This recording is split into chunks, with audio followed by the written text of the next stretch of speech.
Conecta, lidera, crece. Bienvenidos a Nexus On Air, el punto de encuentro entre quienes sueñan en grande y quienes hacen que las cosas pasen. Soy Alejandra Rodríguez y esto acaba de comenzar.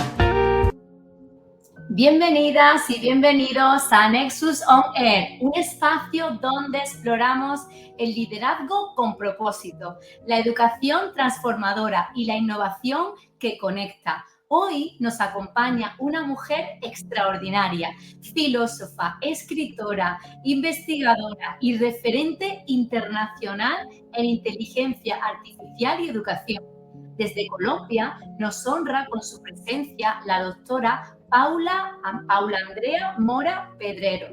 Es licenciada en Filosofía y Letras, magíster en Tecnología Educativa y Etnoliteratura, doctora en Filosofía con línea en Inteligencia Artificial. Es CEO de Única Asesoría, investigadora en MinCiencias, docente universitaria y Chief Aid Officer en importantes instituciones jurídicas de México. Prepárate para un episodio que nos desafía a pensar, a aprender y a crear humanidad con tecnología. Bienvenida, Paula. Alejandra, muy buenos días, muchísimas gracias. Qué gusto estar en este espacio donde no solamente conectamos, sino que también evidenciamos transformaciones para todas las mujeres que nos siguen. Bueno, estamos deseando de saber de ti, que nos cuentes toda esa trayectoria que tienes, así que vamos a comenzar con la sección número 1 de nuestro programa. Sección 1. Conecta en 5. Una idea, una historia o una mirada que despierta tu liderazgo interior. Paula, bienvenida de nuevo. Tu formación combina filosofía, literatura, pedagogía, tecnología. Cuéntanos, ¿cómo nace tu fascinación por el cruce entre la filosofía y la tecnología? Yo creo que no podría haber un espacio más ideal de lo que desde muy pequeña fue dispersa. Era de las típicas niñas en el aula que si algo pasaba, si alguien entraba, algo salía, yo inmediatamente desatendía el principal foco y atendía el foco secundario. Esa dispersión se fue transformando en hambre de saber, en ese deseo de poder conocer todo aquello que rodea, todo aquello que se mueve alrededor mío y que no solamente quería una línea, sino múltiples líneas a mi alrededor. Por eso, desde ese ejercicio, cuando yo decido estudiar filosofía más por un criterio reflexivo, porque en mi familia había como que la decisión en que pudiera tomar más bien derecho, aunque terminé trabajando en un programa de derecho, entendí que la filosofía nos da esa planimetría, ese escenario de visión histórica, de visión multilingüe a través de los filósofos, de visión hacia el futuro. Entonces esa planimetría me fascinó. Y ligado a ello, pues tuve incursión, afortunadamente por mi formación en básica de mi colegio, muy cercana a la tecnología desde muy pronto. Tuvimos accesos a computadores muy rápido y ese deseo de saber se mezcló con esa técnica, con ese técnico que involucró conocer más y más y más. Entonces se vincularon dos elementos interesantes desde mi dinámica de infancia. ¿Qué fue lo que más te impactó al trabajar con inteligencia artificial desde esa mirada ética y humana que tú tenías? Yo tengo que agradecer mucho el acompañamiento desde mi doctorado. Cuando estoy en el tránsito ya de comenzar a postular mi tesis doctoral, teníamos una línea con mi director, pero comienza a aparecer, él es delegado de la UNESCO y comienzan a aparecer las primeras noticias, obviamente primero en Europa, sobre el surgimiento de esta nueva tecnología a finales del 22. Así que recibo un reto y es revisa, entra, juega, conoce y miramos si esa mejor va a ser tu línea de tesis doctoral. Efectivamente, entre febrero y marzo comenzó toda esta interacción en el 23 y era increíble. Para mí era igual que cuando en su momento descubrí el computador, igual que como en su momento descubre uno un libro fascinante. una ventana impresionante a todo lo que podíamos hacer. Así que decidimos tomar esa como la línea base y dentro del ejercicio, pues la mirada ética era el transversal perfecto entre la filosofía y esta nueva tecnología. ¿Y recuerdas algún momento clave donde sentiste que lo que hacías realmente podía cambiar el rumbo de la educación o la sociedad? Yo en varios de los momentos o las conferencias que he acompañado, siempre me hacen la referencia al respecto de la relación. Y cuando yo pienso por qué surge esa relación, es porque veo también el contexto de mis estudiantes. Cuando la tecnología, Heidegger siempre nos decía que el TEC está al servicio de los seres humanos, siempre va a estar, pero es que es el ser humano el que direcciona el sentido positivo o negativo de esa tecnología. Así que cuando yo veo a mis estudiantes ya inmersos en su smartphone, veo también las afectaciones que desde Internet se han ido dando, pero la técnica ha estado en nuestra historia necesariamente para los procesos de desarrollo. Nace la preocupación. ¿Cómo vamos a interactuar? ¿Cómo vamos a lograr mediar? Porque me doy cuenta que con inteligencia artificial podemos emular, podemos recrear, podemos montar pantallas al respecto de lo que no es nuestro y puede ser presentado. Entonces ahí surge esa necesidad de repensar cómo no voy a perder lo que hoy se denomina detrimento cognitivo y cómo sí voy a ganar, cómo gano autonomía, cómo gano tiempo, pero cómo no pierdo mi identidad, cómo no pierdo ese sentido al respecto del espacio que la tecnología me está dando para que no me suplante, sino que me complemente y me potencie. Y eso solo es posible a través del pensamiento crítico. En una de las investigaciones que yo desarrollé, por allá en los años 2013 a 2015, evidenciamos un alto rango de pérdida de pensamiento crítico en estudiantes universitarios. Así que nuestro papel desde la filosofía, en ese momento estaba yo en un programa de licenciatura en filosofía, fue comenzar a pensar estrategias. Y son cosas muy sencillas, son tan sencillas como que no te desayunes un cereal con azúcar, pero que lo habitual es justo esa falla que hacemos a nuestro cuerpo. Entonces mi preocupación estuvo, esta tecnología que es tan fuerte, que es tan genial para hacer tantas cosas, ¿cómo va a afectar el pensamiento crítico? Y ahí estuvo el disparador de trabajar el desarrollo ético. Genial. Bueno, me encanta todo lo que dices y con esa perspectiva yo creo que hay muy pocas mujeres que tengan esa base filosófica, ¿verdad? Junto con esa base tan distinta, ¿verdad? De la ciencia, la tecnología, la inteligencia artificial. Bueno, es un placer poder tenerte aquí en este programa. Estoy seguro de que nuestros oyentes están, vamos, deseando de seguir conociéndote porque tienes un perfil muy, muy interesante. Ahora queremos conocerte un poquito más en cuanto al tema, a tu papel como emprendedora, como empresaria. Vamos a pasar a la sección número 2 de nuestro programa. Sección 2. Finanzas sin filtro.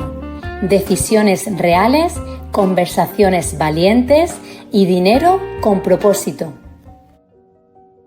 En tu empresa única asesoría de inteligencia artificial, estás liderando procesos de transformación educativa y jurídica desde la inteligencia artificial. Vamos a hablar de impacto real.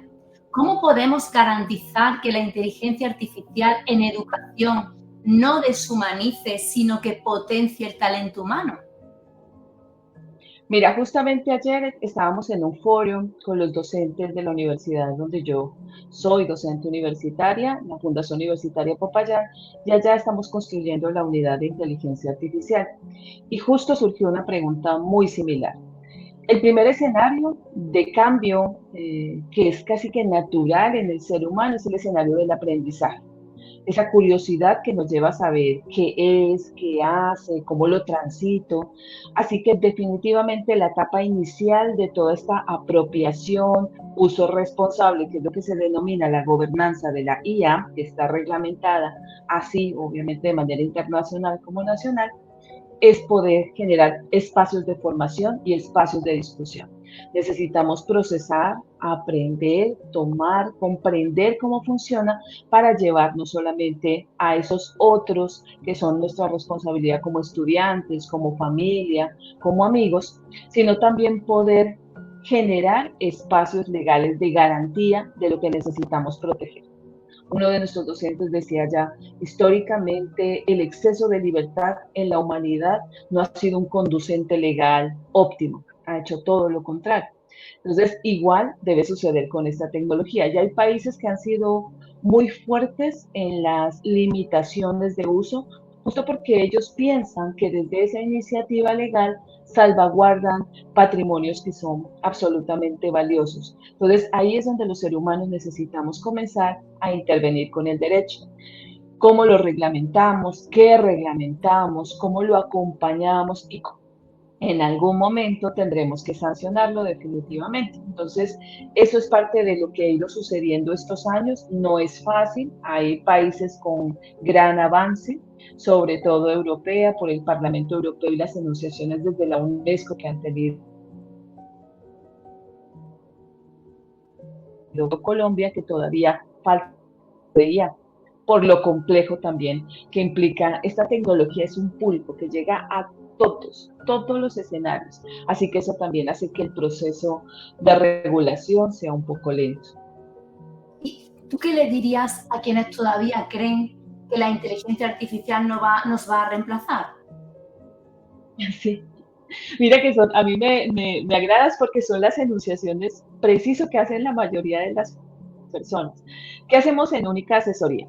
Nosotros hacemos un acompañamiento primero desde el sensible, desde esa socioemocionalidad. Entienda, transite, comprenda los temores que es normal que usted tenga. Es absolutamente necesario que los evidencie. Vamos a vivirnos en una sociedad tipo robot,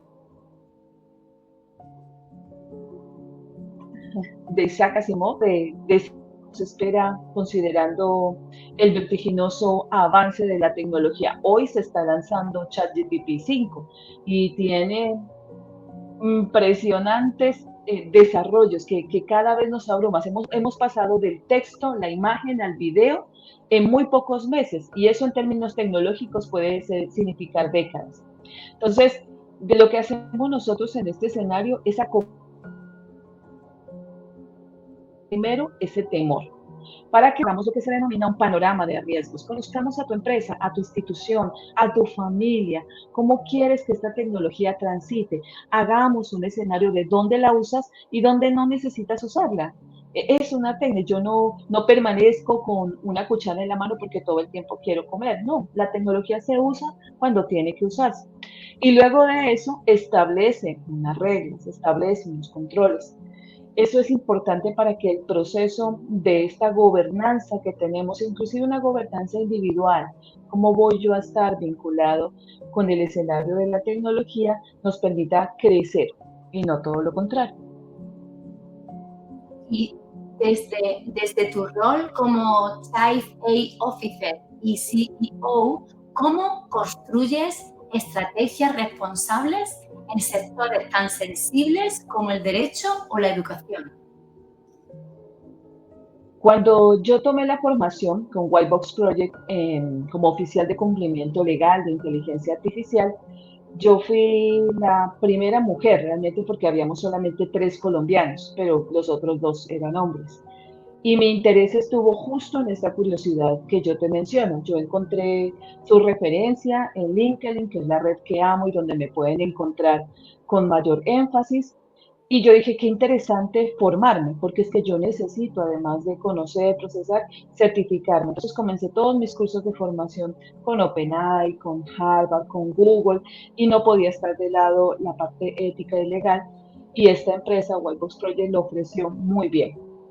Cuando yo inicio mi formación, me doy cuenta de la envergadura legal que este escenario tiene, pero también de cómo mi empresa podía hacer un acompañamiento a las distintas instituciones. Entonces, por ejemplo, tú, desde tu escenario, cómo transitas la inteligencia artificial y cómo quieres que eso no te afecte tu patrimonio. Porque resulta que ya hay reglamentaciones donde si tú creas con imágenes protegidas, si tú haces audios con rangos no adecuados, puede ser sancionado. Así que este escenario de lo que hace el oficial de cumplimiento legal es que es el eje articulador entre la tecnología externa y la construcción interna de cualquier tipo de organización. Va a ser un poco como el gestor de calidad en su momento, cuando en los años 2000 llegaron las normas de calidad. Y ya muchas reglamentaciones en los países exigen que exista el oficial de cumplimiento y un comité de ética de la inteligencia. Así que nosotros apoyamos y esa fue la formación. Hoy soy docente también de esta formación. Yo doy justamente el módulo de Gobernanza y Política UNESCO, porque ha sido un escenario maravilloso para que a nivel latinoamericano muchos ingenieros, muchos abogados, sobre todo, son las dos líneas más fuertes, se forman para fortalecer el proceso en sus empresas. Genial. Queremos conocer esa labor tuya como docente. Así que vamos a pasar a la sección número 3, que se llama Líderes que inspiran. Sección 3. Líderes que inspiran. Historias de superación, fuerza y transformación que dejan huella. Estás formando a nuevas generaciones desde Colombia hasta México y Panamá. Y has llevado tu conocimiento a universidades, organismos multilaterales y espacios de vanguardia. Hablemos de propósito. ¿Cómo inspiras a tus estudiantes y colegas a no temerle a la tecnología, sino a liderarla con sentido humano?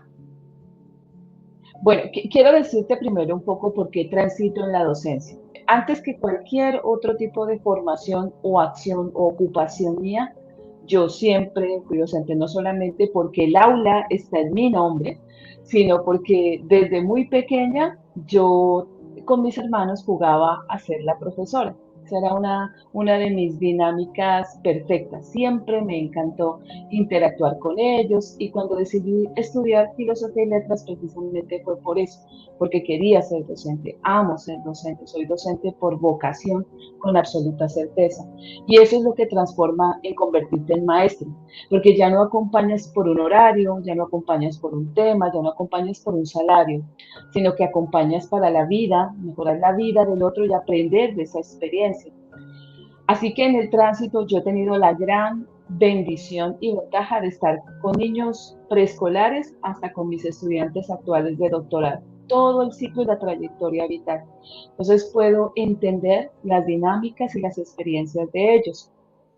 Cuando llega la tecnología, aquí hacen un ejercicio importante como sucedió cuando llegó los smartphones, cuando sucedió cuando llegaron los paquetes Office en términos de esta línea tecnológica. El acompañamiento es fundamental para que esa curiosidad y exploración pueda ser bien canalizada.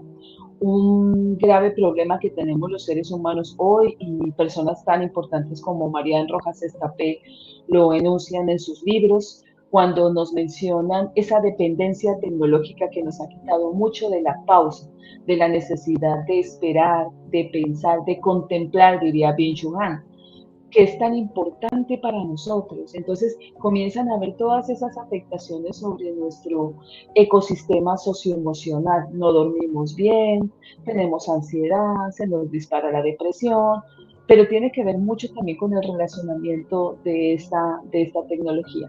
Así que mi primer escenario siempre será un escenario de sensibilización.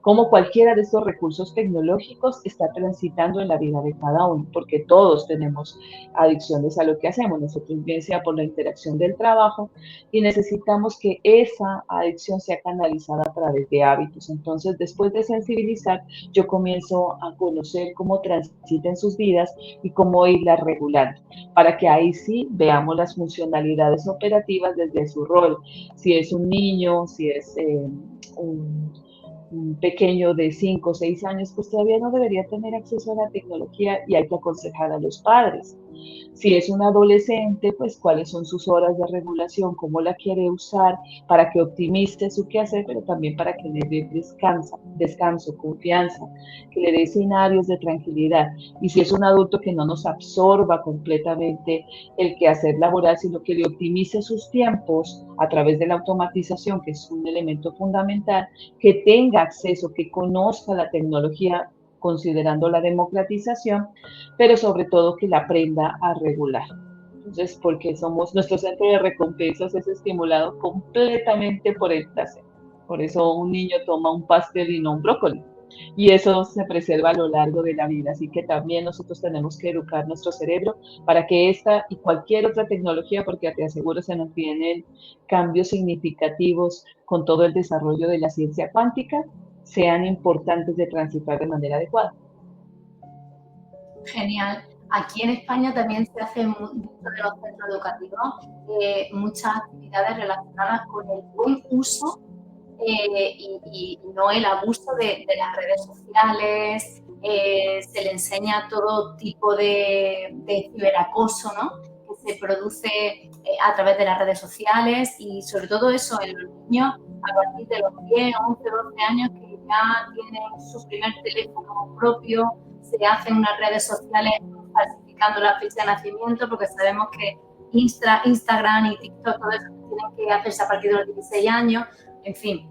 Entonces, hay que prevenir y hay mucha tela que cortar en ese aspecto con todo lo que tenemos actualmente a un paso de un clic, de una manera tan inmediato, esa respuesta, ¿no?, tan rápida a todo, y que hay que saber utilizarla de forma adecuada, tanto en los menores como en los adultos, ¿eh? Hay que también tener cuidado porque ese tipo de adicción a las tecnologías, a los videojuegos, a todo, no solamente está en los niños pequeños, sino también en los adultos, ¿no?, por toda la serotonina que produce nuestro cerebro, ¿no? Y dentro de este mundo donde hay tantos hombres, ¿no?, ¿qué significa para ti ser mujer en un campo dominado por hombres como la inteligencia artificial y la filosofía?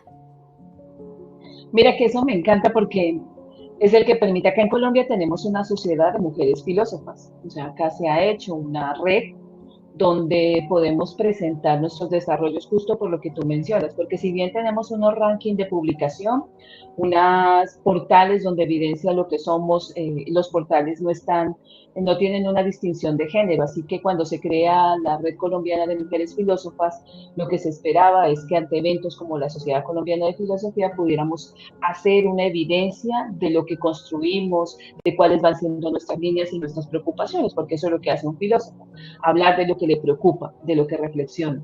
Así que ahí fue un primer escenario en donde se ve la importancia de.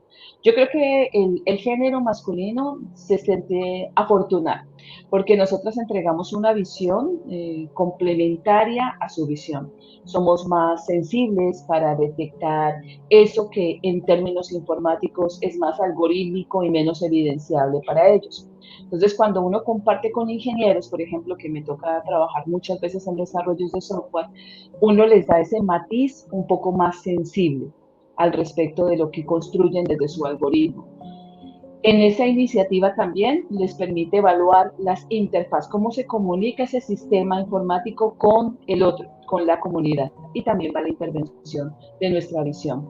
Entonces, creo que esas ventajas entregadas genéticamente, formadas socialmente, se transitan en un diálogo con el masculino. Así que es una complementariedad, un desarrollo mediado únicamente por la mecánica masculina va a tener una forma de interactuar igual de válida, igual de impactante, pero distinta a la intervención de una mujer. Así que ahí es fundamental siempre la complementariedad. Yo tengo la ventaja como de dialogar muy bien con los dos géneros y con los géneros que surjan más que todo porque tenemos esa capacidad discursiva de interactuar en distintos escenarios. Entonces aprendí bases de Python porque tenía que comprender la dinámica, el lenguaje en el que hablan los ingenieros y así yo también poder expresarme. Necesitaba yo procesar filosofía muy bien, filosofía antigua, moderna, porque mis compañeros filósofos eran densos en la filosofía clásica. Pero así también tú, una vez entras, vas poniendo tu semilla y con ella vas viendo tus frutos. Exactamente, ¿verdad? Hay que complementar la energía masculina con la energía femenina. ¿Qué retos crees tú que se enfrentan las universidades hoy ante el avance de la inteligencia artificial? Estamos viendo cosas muy significativas. Primero, el temor de los maestros a que si se reemplaza o no. Pero esta pregunta ya surgió antes cuando vino la virtualidad, cuando pasamos del escenario del aula física a los espacios de interacción virtual, vino la misma inquietud que tuve yo que transitarla por ahí en los años 2005, acá en Colombia 2006. Pero es también una necesidad, ese temor también conduce a la necesidad de cualificación. Definitivamente vamos a desescalar mucho de lo que hacemos o lo que se hace en la formación docente, sí. Acá hay universidades donde ya dan automáticamente que a veces no se enuncian. Y eso afecta económicamente familias, ¿no? Trasciende más allá. Entonces sí hay necesidad de cualificación y pronta siempre. Eso creo que es un aspecto importantísimo. Dos, creo que también es importante el que nosotros comencemos a ser creativos. Si bien uno de los riesgos de la tecnología es que nos puede aminorar la creatividad, eso es uno de los riesgos ya tipificados, si la sabemos usar también podemos ser gestores, entonces muchos estamos por eso creando empresas. Hoy tenemos nosotros un curso para abogados, donde les fundamentamos el uso de la herramienta de la inteligencia artificial, que lo transitaremos en toda Latinoamérica, porque el pool de expertos está de México, Perú, Chile, Colombia, entonces hay que formarse y eso obliga a que otros nos formemos para ser formadores de formadores. Entonces comenzamos a crear, podemos estar creando agentes de inteligencia artificial para optimizar los procesos judiciales. Eso quiere decir, ya tenemos desarrollos para crear documentos notariales, documentos procesales, para hacer revisión de contratos. Entonces, pasamos de una línea a otra, pero todo está mediado por la educación. Sin educación, el proceso de tránsito no va a desarrollarse. Y para poder educarte, tú sabes que lo primero es que tienes que entender cómo funciona y darte el panorama. Y eso es lo que hacemos en Única. Mira, esta es la visión de tú como profesional. Tengo asesorados, personas que están preocupadas justo por eso. Me dicen, ¿yo dónde puedo llegar con esta tecnología si pierdo lo que hoy se supone es lo que he alcanzado? Entonces creo que también es un reto al respecto de lo que podemos nosotros transitar. Y una persona inteligente siempre va a resolver. Muy bien. Y para terminar, si tuvieras que elegir un principio filosófico para guiar el desarrollo de la inteligencia artificial en el futuro, ¿cuál sería? Definitivamente me quedo con uno de mis autores favoritos, con Ben-Shul Han, este filósofo coreano. Yo diría que lo vertiginoso de la tecnología debe ser pausado con el arte de contemplar. De ese tiempo, así para como aprende, como corre, como automatiza, de ese tiempo para no hacer nada y disfrutar de la contemplación de no hacer nada. Porque ese equilibrio nos cambia de una sociedad del consumo en la que estamos envueltos a una sociedad. Genial. La doctora Paula Andrea, nos deja una reflexión poderosa. No basta con programar máquinas, hay también que reprogramar nuestra conciencia, que la tecnología puede ser una aliada o un riesgo, pero todo depende de la ética, el pensamiento y la humanidad que le pongamos detrás. Gracias, Paula, por recordarnos que el verdadero liderazgo no teme al futuro, lo construye con sabiduría, con educación y, por supuesto, con propósito. Esto fue Nexus On Air, Yo soy Alejandra Rodríguez y nos escuchamos en el próximo episodio para seguir conectando ideas que transforman. Muchas gracias, Paula, por acompañarnos en este espacio. Gracias a ti, Alejandra, por ser líder en estos espacios de comunicación y de difusión que son tan importantes y necesarios. Gracias a ti.